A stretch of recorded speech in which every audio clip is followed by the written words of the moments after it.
Hey everyone, welcome to the Chainlink video I'll be doing today. I'm going to be kind of going through what we've been closely monitoring.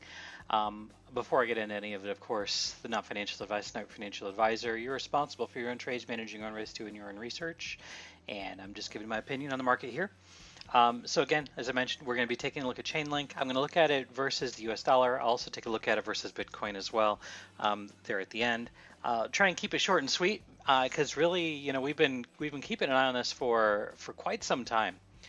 We've been keeping an eye on this for a long time, and we have outperformed where I kind of expected things to go. You know, we started keeping an eye on this at the very beginning of August when we broke out. So let's go ahead and pull up the chart, and I've got my my Elliott wave analysis on here for us to take a look at. All right, so I was not expecting it to get as high as it did. I was really only looking for it to come up here to about $17, and this chart hasn't changed since we put this correction in here, and this was, you know, back on July 27th or so. So you know, we did break some resistance, obviously. You know, we pushed through that, which was this resistance here at about $5. We pushed through that, and then we basically didn't look back. We had a little bit of a pullback here, but then we have this extension that we have up here. Now, the way that I'm counting this is I'm saying from down here at the bottom here in January 2019, we've got a nice 1, 2, 3, 4, 5, right, into the 1. And then we start this long correction. So we've got an A, B, C into the B, and then we come down here to finish the C, which is also the completion of wave 2. I'm looking at a daily chart, so there's a lot of subdivision in there that I'm not going to really get into, but we can see that this completed a correction of sorts. So if I take this, and you know, we talk about this all the time, right? So we talk about getting the bottom, pivoting the top here, try and get that as close as I can, right? One more bar there. And then we do the pullback. All right, when we do the pullback, I'm not going to do this on a linear scale. I'm going to keep this on a log scale for right now. But what this tells us is, you know, I don't know that Link is actually going to go up to $87. That would be crazy if it did. But if Bitcoin does move up significantly, then it has the ability to do that. So if this is a wave 5 structure here, right? Okay, so let's just put this 3 all the way up here, and then we'll put the 5, which the 5 we would expect to be actually higher, and then we've got the 4 coming back. Okay, if this completed a 5-wave structure here, we would expect there to be a pullback. Okay, and typically a second wave. So obviously this is our larger second wave. I think we've completed a 1, and then we're going to complete a 2 here, and then we work our way up higher. If we do a pullback, now I'm of the opinion that we are at the point in the market where you should be buying pullbacks. And I think there are going to be significant buying opportunities that are going to be coming over the next month, maybe 2. As Bitcoin starts to take over, alts are going to drop a little bit. And I think just because of the way that Chainlink has moved up, I think it's very possible that you do get a pullback to $7 to $5.25. I'd love to see a pullback to $5.25 for a couple of reasons. The main reason why I'd like to see a pullback down this low is that it's around these pivots that we've had. We haven't really had a retest of these pivots, and this would get us there. If we did a nice long correction, ABC correction, you know, I've got this looking out here in November, right? So if we do get something like this, let me get this from up here. If we see a nice A and a B and then a C, it would be nice to see that. And this is getting all the way out to December. Now, will that happen? I'm not sure if we're going to get down that low. I'm not sure if it's going to happen this far out. It could happen really quick. So this could be a quicker drop.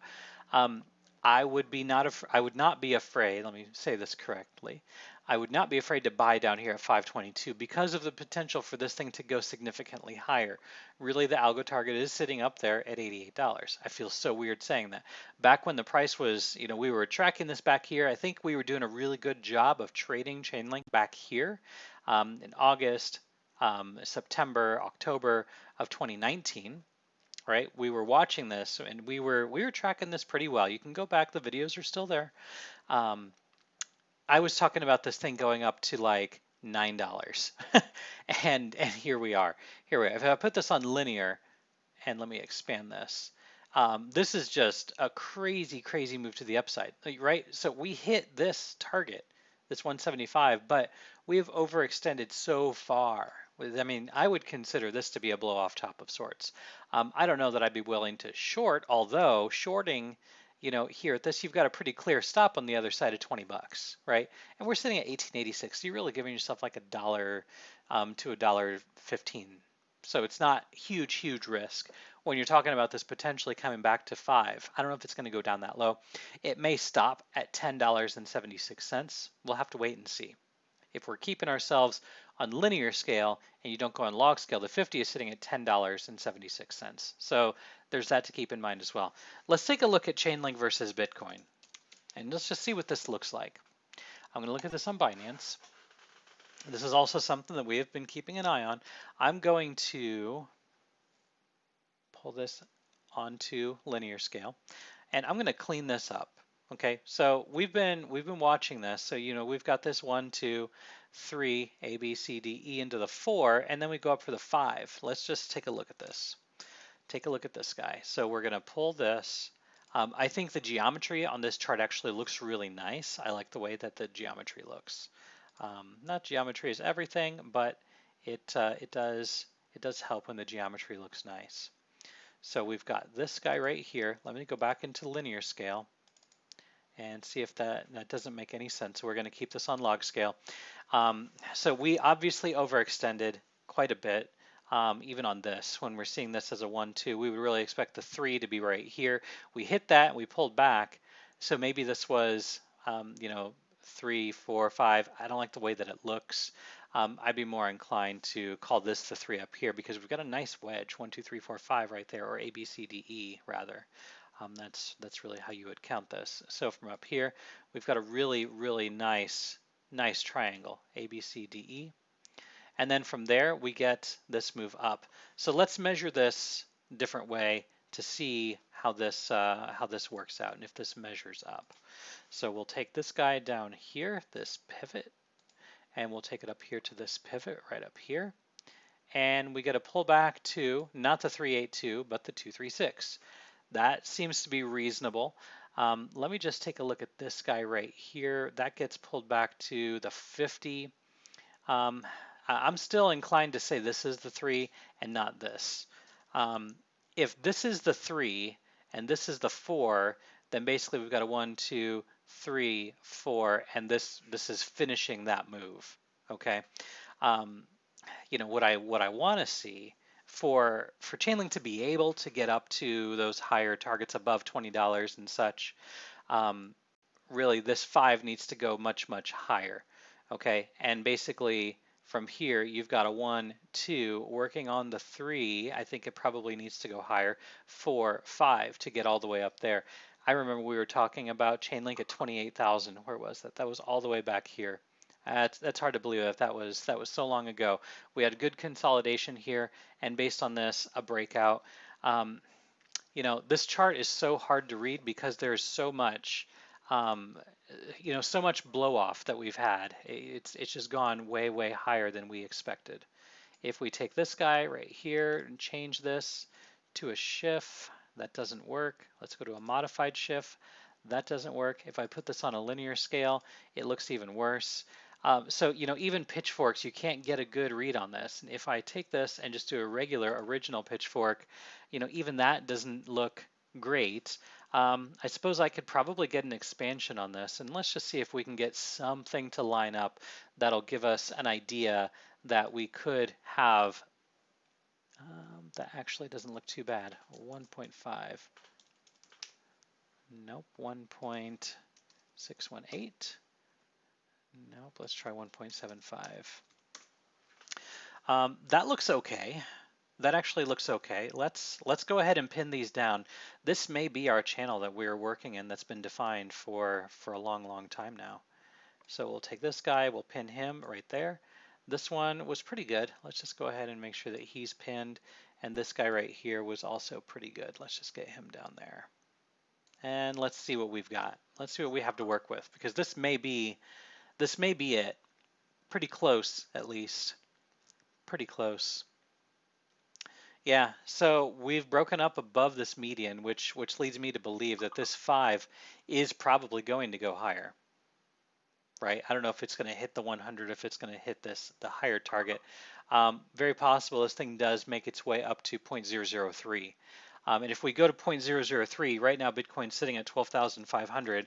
So if we're at 12,500, I think you can see that 12,500 times 0.003 means that Chainlink goes to $37.50 if Bitcoin doesn't change at all.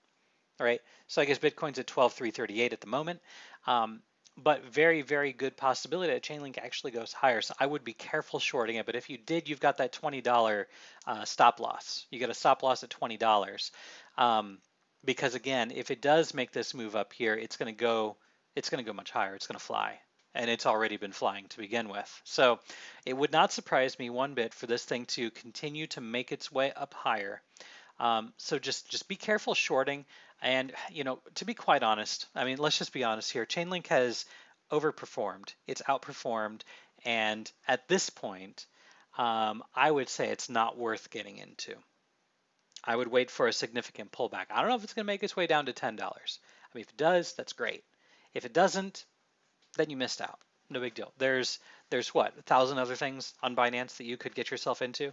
I think there's better things to get a starting position into. If you're accumulating Chainlink and you're constantly trading Chainlink, playing the wave successfully, that's a different story.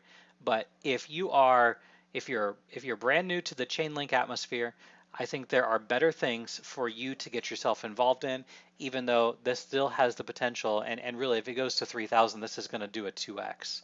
So let me just put this right here, right about where we are right now. Pull this out. If this goes up to 3,000, that's still 100% from where we are right now, right? Where's your stop loss though? Where's your stop loss? Is it going to be all the way down here? Are you willing to lose 36%? Seems like a lot. I would wait for this thing to pull back and start to base and consolidate, right? You're going to want to see this A, B, C, D, E, A, B, C, D, E. You're going to want to see these triangles, these compression formations, because once you see the compression, then you have an idea for a stop loss. Okay, just an idea on this. Let's just take a look at this wedge right here. If you were going to get into this trade, well, you're always going to look for the E, but even if you got in on the C, here's your stop loss. If you get in on the E, here's your stop loss, right? You're going to look for the next pivot, especially if you are making a lower high, higher low, lower high, higher low. Okay, when you're seeing this, it's more than likely going to resume or continue the direction that it's going in. In this case, that direction was up. So you take the E, you guess, again, you could take the C if you'd like, but you don't know at this point if it is a wedge. You don't know if it's going to continue moving up. You don't know what the market makers are going to do. Unless you have millions of dollars where you can control the market, you don't know what the market makers are going to do next. So, this moves up, it moves down. If you bought here, you've got your stop loss here. If you bought here, you've got your stop loss here, right? That's how you would trade a wedge. If you're shorting, right? If you're shorting and you think that this is where you're going to be shorting, well, your stop loss is right here. And guess what? You got stopped out over here, okay? Likewise, if this thing happened to break down, well, you've got your stop loss right here. That's why you have stop losses. People don't like it, but that's why they're there, okay? Okay, so I guess if we are going to continue moving up, then I would be targeting 3,000. I would probably actually target a little higher than that. But the problem is at this point, if you're new to the game, you don't know where your stop loss is going to be, and this is too reckless to take a 36% risk for a potential 93% gain. It just doesn't seem like it makes a whole lot of sense to take that risk. If you want to do trading based off of moving averages or whatever that may be, that's your cup of tea. It's not how I prefer to do trades. I can look for moving averages for support, look for breaks of support and trend changes and things like that, but I don't necessarily trade based off of moving averages. If you do look at the 21 exponential, that's the key. That's the big one. The 21 exponential, look at it on a daily or a 4-hour time frame. Those are going to be the ones where you're going to find your significant support. And I'd be willing to bet that 21 exponential, which is our yellow moving average here, it is way, way, way down there, right? So we bounced off the 55, we broke down below the 21, we bounced off the 55, then we broke back up above. We haven't tested that again, but I mean, if we get back down here to the 21 or the 55, I would say that's probably a good place to get in, right? That's probably a good place to get in.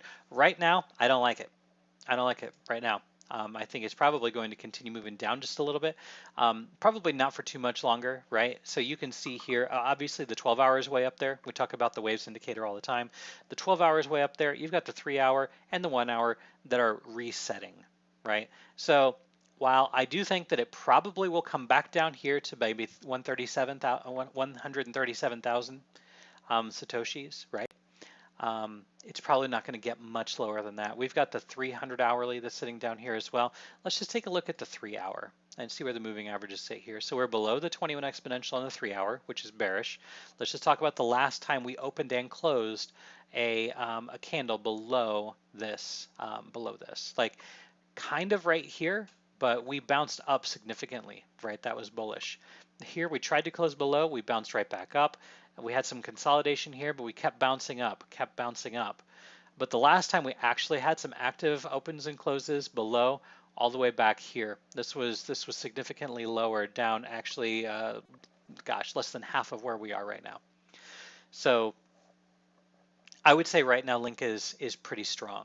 I would say it's pretty strong. But I again, even though I say that, I would not take a new position on it. I would wait. I would wait for this thing to pull back, and then we can look for a good trade setup, but right now I just don't see one. I want to right now just do a shout out to everybody on the Discord server. I know a lot of you guys have been around for a real long time, and I was just doing a flashback from where we started. We started the server in May of 2018, and we were in the middle of the bear market. And it was rough, and there's a lot of you guys that stuck around, and I just want to say thanks to everybody for being part of our Discord server. I am very proud of the community that we've created. I think we're a really great group of individuals.